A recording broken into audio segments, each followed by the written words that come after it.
Welcome to my presentation of our large-scale interview study on information security in and attacks against small and medium-sized enterprises.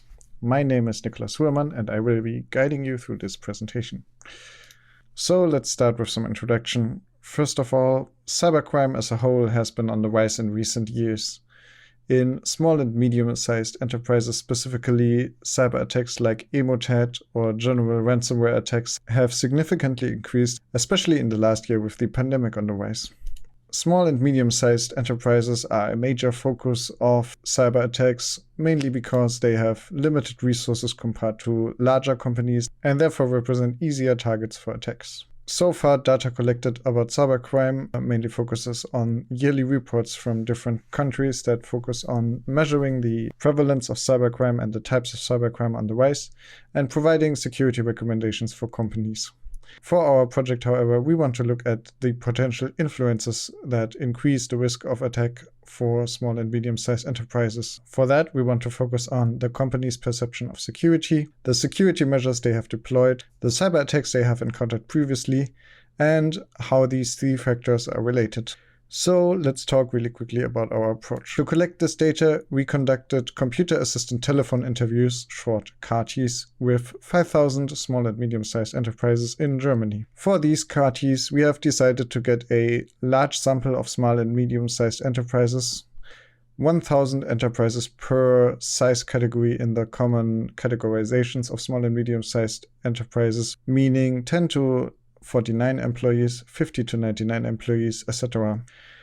We have also gathered 500 large enterprises in order to compare them to the three previous sizes. We have tried to gather a representative sample by selecting our industries based on their industry sector in a representative manner. So industry sectors like trading, education, energy, and farming will have a representative amount of companies within each of these size classes. Other than that, we have also collected 500 enterprises providing services of general interest that will be analyzed in further studies. Before talking about the focus of our survey, we first want to talk about how we designed and created the survey. We started with a simple design phase consisting of a literature review and 6 expert interviews with input from regional business advisory councils in Germany. Then continued with the recruitment and collection of our stratified sampling on the side of the CATI provider, while the authors also conducted discussions with 12 security experts on the initial draft of an interview guide, and then tested said interview guide in pilots with 5 small and medium-sized companies. Using this, we finalized the interview guide to be encompassing and comprehensive, and then proceeded to conduct training with the 141 telephone interviews from the company conducting the CATI interviews, before then executing the telephone interviews during the time span from August 2018 to February 2019. In the time after that, the company providing interviews conducted quality checks on the data, anonymized the interview data appropriately, and then directed the data to us, where we could conduct open coding on the fields that we needed for this evaluation, and then continue with the evaluation by ourselves. Now on to the focus of our survey. We have focused on 4 main areas largely related to our research questions. First, the company perception, so the risk perception and the security awareness inside the company.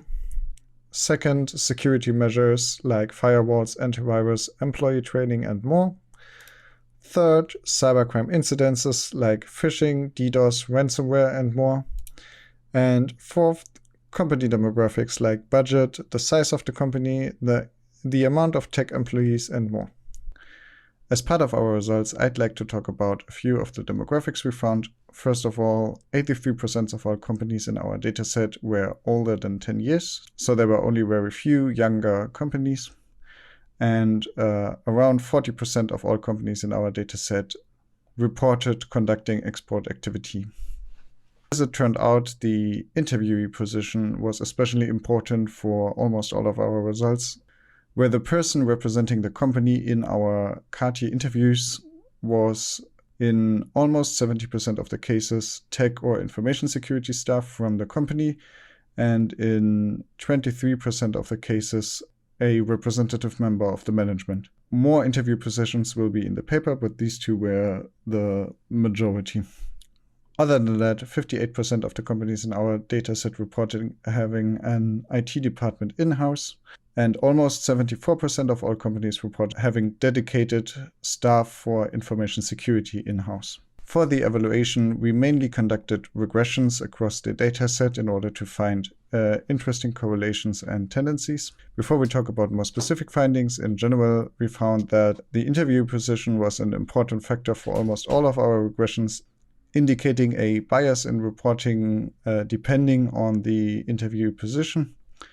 And we noticed that the self-reporting quality of concrete incident counts was likely of low quality, more detail on that in the paper.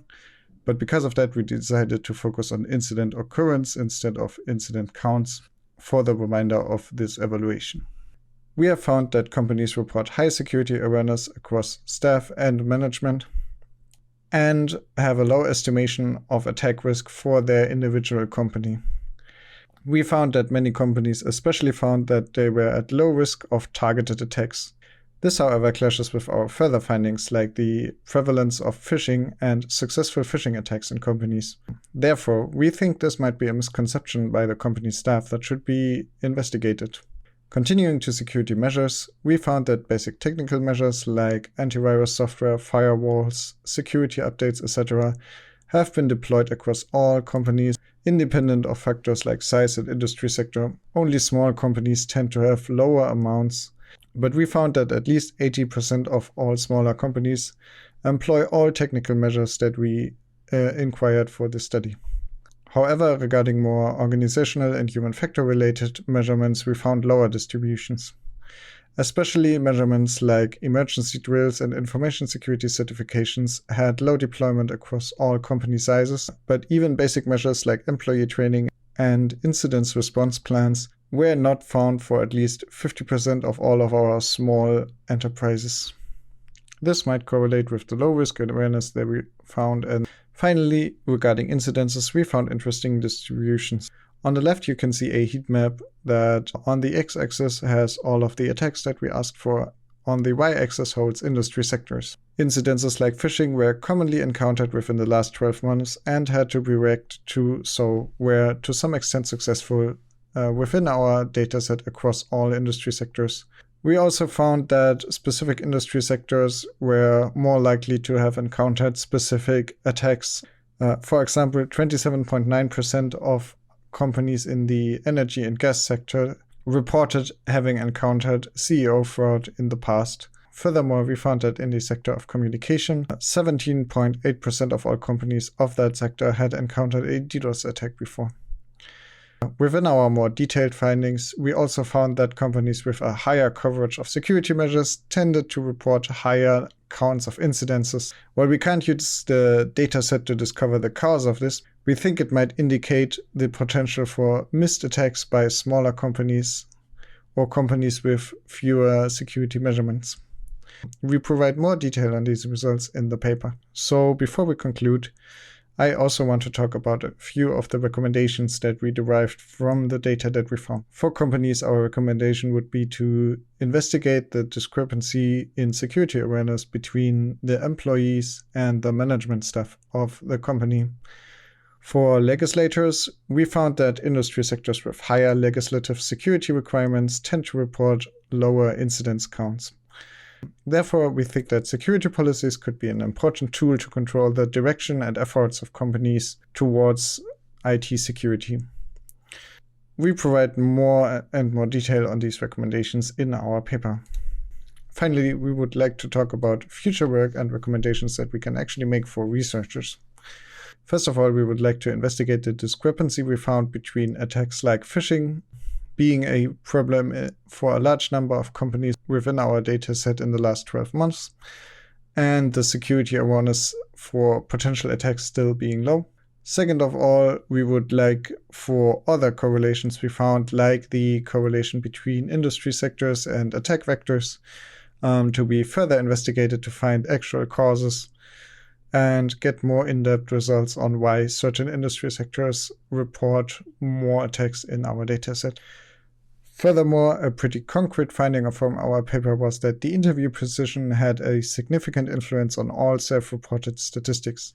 This is to some extent to be expected. However, we found this in all areas and therefore recommend future research on small and medium-sized enterprises to consider what kind of employees in the company they want to do research on, since employee positions like management and IT had such a significant influence on the results that we found.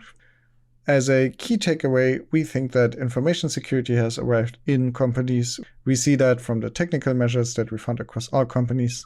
However, in practice, security might still have quite a few flaws, since especially the factor human found in employee trainings and risk awareness across the company is not appropriately considered in all companies. Thank you very much for listening to this presentation. And I will now be glad to answer any remaining questions and discuss the paper in the following Q&A session.